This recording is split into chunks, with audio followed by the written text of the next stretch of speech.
President of the country is attending the ceremony. President of the Commission of the African Union. Prime Minister of Ethiopia, Abiy Ahmed Ali. Former Prime Minister of Ethiopia, Haile Mariam Desalegn.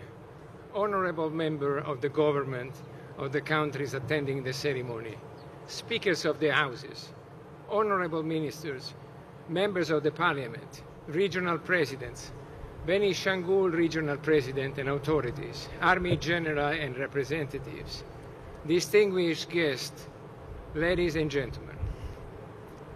Let me start saying that my Prime Minister, Giorgia Meloni, sends her greetings to the PM Abiy Ahmed Ali and his government in this happy occasion, and her congratulations for the achievement celebrated today. I want to say and start with an obvious thing that we all here give for granted now, but it wasn't so obvious before.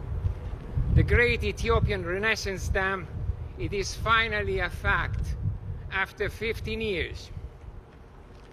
The reservoir is fully filled and the power station are already generating energy that will be dispatched through the grid throughout all the country. And everything works. This is a miracle. This is fantastic. A dream came true for me and for the nation. How proud can I be today? My heart is singing, and I'm sure together with the heart of all Ethiopians in this circumstance. Around 35 million people will be finally branched to the lines, and the total energy available in the country will be 3 times what was before.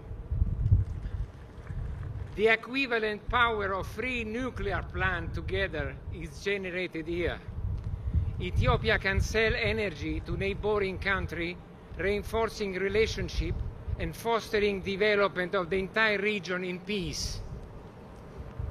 I want to thank all the workers, the technicians, the engineers, that with their endeavor and continuous commitment have made this accomplishment possible. I want also to thank our client EEC, with whom we share all goals and worked shoulder to shoulder all those years. In particular, I want to thank Eshbir and Abraham, with whom we worked and brought this project to completion during the last years. I want also to thank Ambassador Girma Biru, which gave most of his years to this project. Safety first. This one was one of the safest projects in the world. Nonetheless, all great achievement comes with a cost, and notwithstanding all effort deployed, there is a cost which we regret the most, and the most unfortunately couldn't avoid. This job was an enormous effort of workmanship and labor, more than 260 million worked hours in this job, and more than 10,000 people were employed at peak times to build this dam and the related project. And 250,000 hours were spent on training or on safety. But all the same, we still had victims. In these 15 years, 33 workers lost their life in road accidents and other issues. I bend my head with respect and say a prayer for the people that gave their life for this achievement and for their families. Their memories will not be lost. Capacity building was achieved in this project. 25,000 young technicians, skilled workers and engineers have been training on the job. This is a very important result.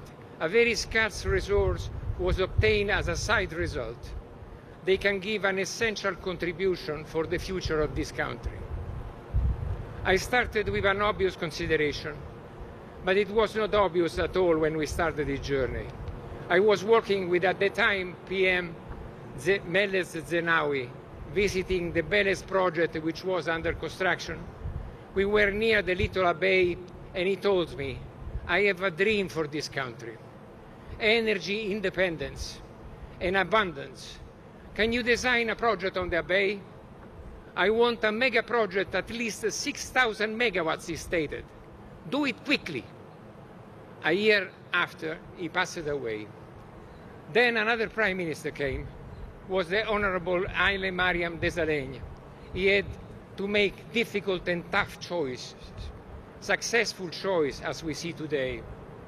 Then another PM, Abiy Ahmed Ali, took the situation in his hands, facing all the difficulties on earth, and here we are.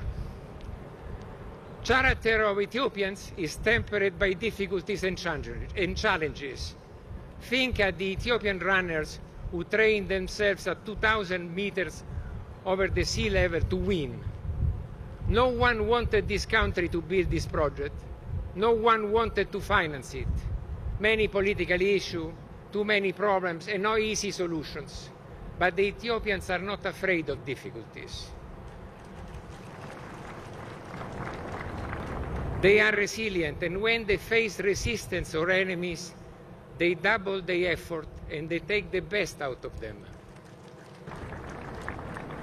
They do not bend or step back and renounce to what they believe and want. Ethiopia did this project against all the difficulties, against all the opponents, against all the challenges with its own resources.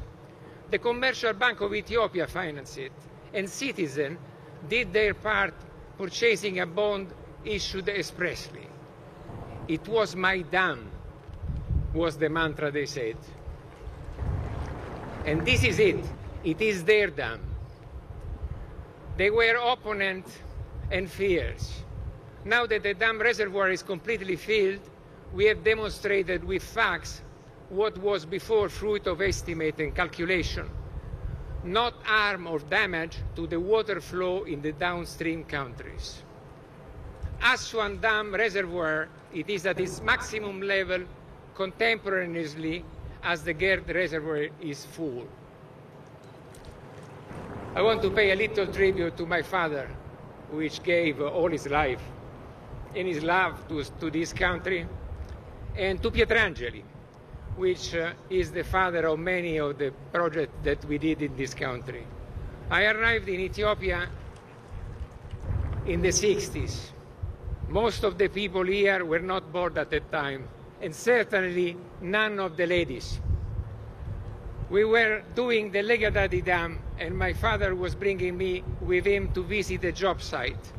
A young engineer, which is now 91 years old, is here, was Giorgio Pietrangeli, author of many of the design, including this one.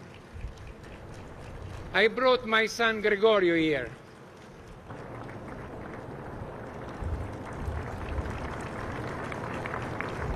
Bravo, Giorgio. I brought my son Gregorio here to continue the tradition. My father, my grandfather before me, and now my son. We started the Legadadi with Haile Selassie, and now we are here with you, Mr. Prime Minister, and we delivered this project. There was a time in which I came here and Addis Ababa was dark. There was no light, power shed every day, and there was no light for the people.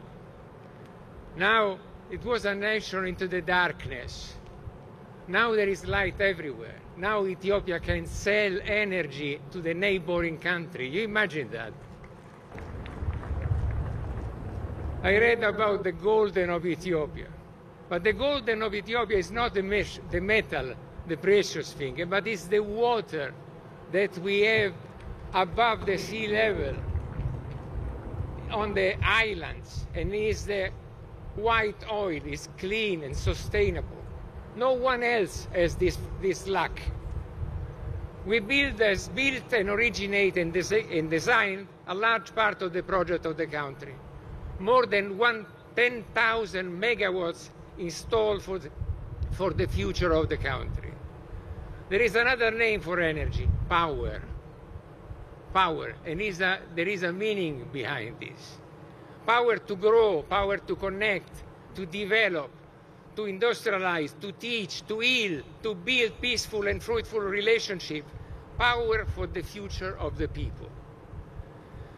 Michelangelo, which was a Renaissance Italian sculptor, said once that the sculpture is already inside the marble block.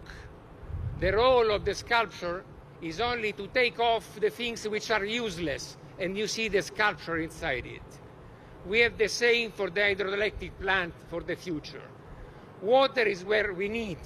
The only things we have to do is to take out the useless things, dig some holes, make some tunnels, build some other dams. There will be other projects to imagine and to build. The future is only started today. Thank you.